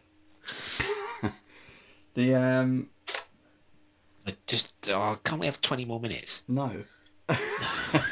No, 10 minutes. 10 minutes. Please, Dad. So, No. Pete, we're going to start with yours. You get to show off your scene and everything else. All right. If you're ready to, if you're in a good position to do it. I shall just finish that bit off and then stick it on there where I wanted to have it. Right. Now, oh dear me, camera of doom yet. It's all going to go a bit wobbly for those people of a nervous disposition at home. I do apologise ahead of time. Yeah, let's see how we can do this, shall we? Let's take it out of the holder and I shall hold it there. Get back a bit further, take my glasses case out of the way, ruin the magic. But there, I don't know whether you guys can see that. That is cool. What did you make that out of? It's all foam. I don't know whether you can see here, but I put a little badger symbol on there. Just fun. Yes, the paw, I can see You'll have to. Yeah, he's fallen over now because I moved him. But, you have to get some photos, Pete, and then you can send them over. We'll share them. Yeah. Yeah, and that's that's my little ogre model in a little temple of the snakes people, and yeah, brought back to life. And that's part of his story. And that's I haven't given him a name though. So this is the you've got the temple. So when we see a UK Games Expo, you'll have a life-size temple with the dragon. Who knows? Who knows? I'm not promising that, but it will certainly be worth coming to see us and at least having a joke and a laugh and telling us what you think of what we've done. You may or may not recognise all of us at the stand. Who knows? Mm-hmm. But we've got some good fun planned. Yeah. And if you want to check out our website as well, I'm sure Steve was putting a link somewhere. Please do. And if you've got any questions, jump on Discord, chat to us, or ask Dave, send them to Dave, send them to Steve. They'll ask us as well. We always network with our guests and people we sign up with. So anyone who wants to get in contact, anyone who has questions, we will pass them on for you. But if not, the link is in chat. Just a quick reveal of what I made it out of is basically foam. Cool. That's all it is. I assume it's Justin in the chat, but UGM is there. Oh yeah, cool. Yeah, Justin is in the chat. Yeah. That is cool. Cool. I really like that. All right. Yeah. So I need to keep holding my camera now, do I? No, I will switch you over. So my arms are tired. Let's boom. There he is. Peter's back. Right. All right. Okay, now, cool. who would you like to go first, me or Steve? I would like to see yours, Dave. Okay. Right. Here we go. So this is my attempt. I will zoom out first. See, there's the whole effect. I didn't get to do the base. But he is very simple colours. I've used the dead flesh, the gore red. I used gunmetal because I wanted a very dark kind of metal on there, and a leather brown, which is pretty much most of the other colours. So he is pretty putrid flesh, but I've made him fresh. I've done my little trick of using gloss varnish on the open, fleshy, torn, bloody bits, which makes them shine. Look at that. That does look good. With everything else. It looks disgusting. It's like a nice fresh fresh corpse. Somebody went at him with a... And then he's got back up. He's got up. Yeah. That's what. So you got a horde of zombies fighting ogres. One of the ogres has gone down, and then he's like... If anyone's seen All of Us Are Dead, the latest Korean zombie horror on Netflix, it is fantastic. And they go... Their bones snap as they get back up. It's fantastic. So that's what I'm imagining with this one. He's got the big tough spike. We've got that. I was trying to go with the white eyes. Yeah. I've got his teeth. I've got his mouth. I've got his gums. Quite His impressed gums with his are gums. really good, actually. Yes, yeah, I do like his mouth. I do like that a lot. Somebody put a cheeky comment about the eye, which you can read later, Dave. Cool. So he's got this kind of torn top lip. Well, again, a zombie has bitten his mouth off. I quite like. Oh, yeah, nasty. But I was trying to go for pale white eyes, and it didn't quite work.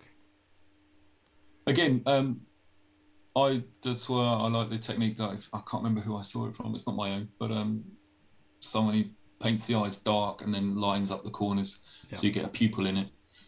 I think it's quite a clever way of doing it, because I'm awful at doing it, and I've added a bit of a dark wash to try to get the definition in there. Yeah, I think it did. I'm not sure if the wash worked. It looks more kind of dirty rather than defined. But and I got these washer ogre. Yeah, I got the studs, because he's got this kind of wooden necklace. Yeah, and I did metal studs. That was quite nice. That stomach looks disgusting. Well done. Yeah, he's done it. I really like the mouth. That's really well done. That's really well done. That. Try not to. So you like Dave's mouth. That's what the internet will take away from that. Yeah. Yeah, they'll get clipped, I'm sure. Yeah, I like his mouth. Fair enough. And there Come you on, go. Steve. Whip him out. Let's have him.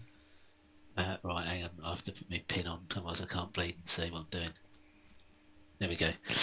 All right, mine is unfinished. I will warn you that now. So please don't look at the teeth, because I painted them brown and I haven't gone back to go over them with the white.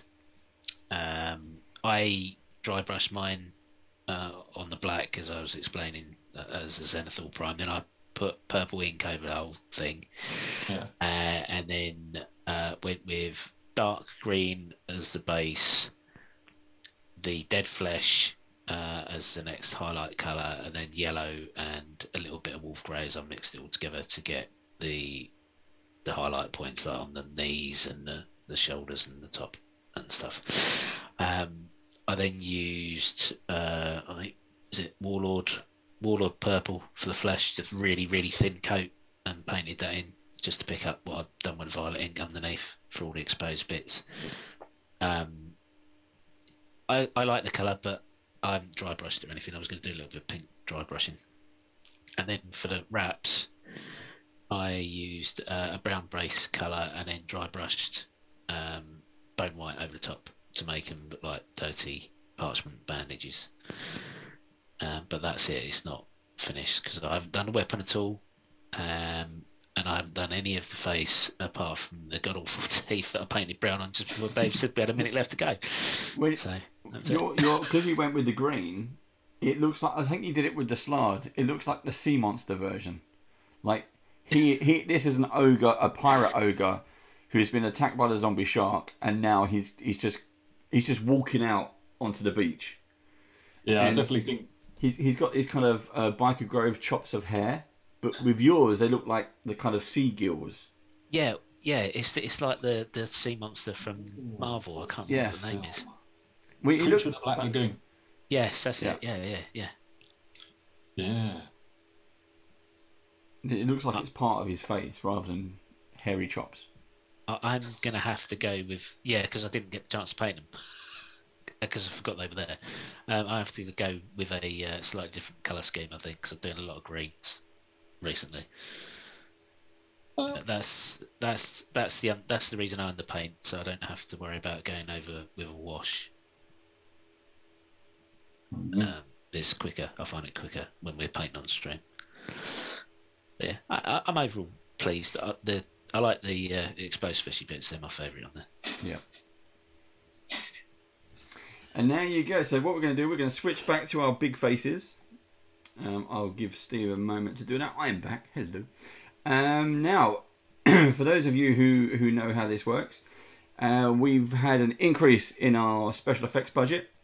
And as if by magic, a new star appears on the screen. Which means...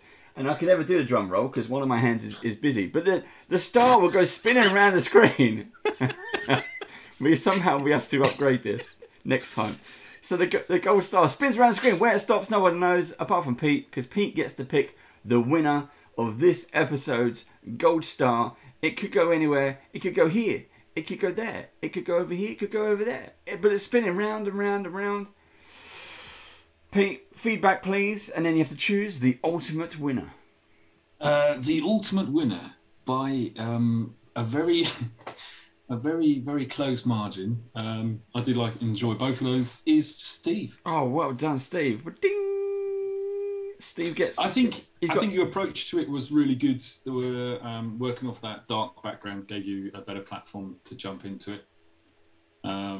and even if you didn't finish the weapon, I like your I like your weapon, Dave. Even if you didn't finish yours, Steve, it was still, you know, the skin and the textures you got on there and the different colours look really good. Thank you. Very, very impressive. Thank you. Cool. Yeah, I'll finish painting the base, but yeah, he's gonna be making an appearance. So at some point, that is really cool. Not with more snakes. Or maybe, who knows? But yeah, we now have an ogre zombie, so that is going to be on the table soon. We'll get to. I'm glad we got that one. That was I was looking forward to painting this, and like the Slard, I think they're two of my favourite ones that we've done. That and Slard. Yeah, and again, they're nice size. These are the large minis. We get one in a box, not the standard mini. I don't have a standard. What do I? Do I have a standard mini to hand? No, I don't. I don't have a standard mini to hand, but I could show you the height, the size difference. But yeah, it's looking really good. Now, if you would like to, if you like what we do here with Brush Off, and if any of those kind of lessons or help and tips, advice, are any of use, do let us know. If you're watching this on YouTube, thank you very much. Stick them in the comments below. You know, postcards always work as well. But other than that, we're not going to be around next week. We're going to be taking some time out, but we'll be back in a few weeks' time for more Brush Off. We're going to be back with Cerberus Studios. We're doing some bits and pieces with them for the end of March. I think a couple of weeks towards the end of March. And then we'll be back possibly in April. I think we're going to be doing some frameworks stuff. These are the frameworks. These are the new frameworks from WizKids. This is a new range of Dungeons and Dragons. Where am I? New range of Dungeons and Dragons inspired. Look, watch this. No hands. That's because he was busy with that other hand. I got really excited. Yeah. Spinning around. It's the innuendo episode. It's and look, it's a model. So at some point we're going to be featuring some of these. We're going to be looking at some of these. We're going to be making some models. Then we're going to go away. We're going to prime them. We're going to come back and we're going to paint them. So that's something for us to look forward to. Hopefully you'll look forward to it too. And if you like that kind of stuff, do check out. It's already on our YouTube channel, youtube.com/bandofbadgers, and introducing frameworks. So do go and check those out. Please do, and please share. If you liked it, you can. What can we do on Twitch, Steve? What's it called? Not follow. Well, follow, and then something else. Subscribe. Subscribe. Nothing will get you kicked off. It's fine. Exactly. Yeah, it's not fans only. Yes, you can subscribe, and if you have an Amazon Prime account, it will cost you nothing to subscribe for the month. Yeah, there you go. And it means we get a small contribution towards pizza and beer. Yep. Or something else. And minis. More minis.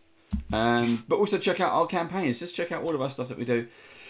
And until next time, it's bye. That's it. We've done it. We finished painting. There's nothing else. We're done. Those don't get better now. Yeah, that was it. Again, the best one. Yeah, we'll see you again soon. It's been really fun, guys. Thank you very much. Lovely to see you, Pete. We'll get you back. We have some more stuff to paint for you because that was good. That was nice and chilled. We like that. We'll do some more. No worries. I enjoyed myself. Last word from you, Steve. Go on, winner. I feel like I've earned a dirty star. Hopefully, I deserved it from the effort, and even if Joe was here, I'd have still won. But I think you should give yourself the other half now. From Monday, I think you deserve a full star from Monday. I will take the full star because then it looks like I've at least achieved something. Right. And on that note, we're out. Bye. Good night from me. Good night, guys. See you all. Bye bye.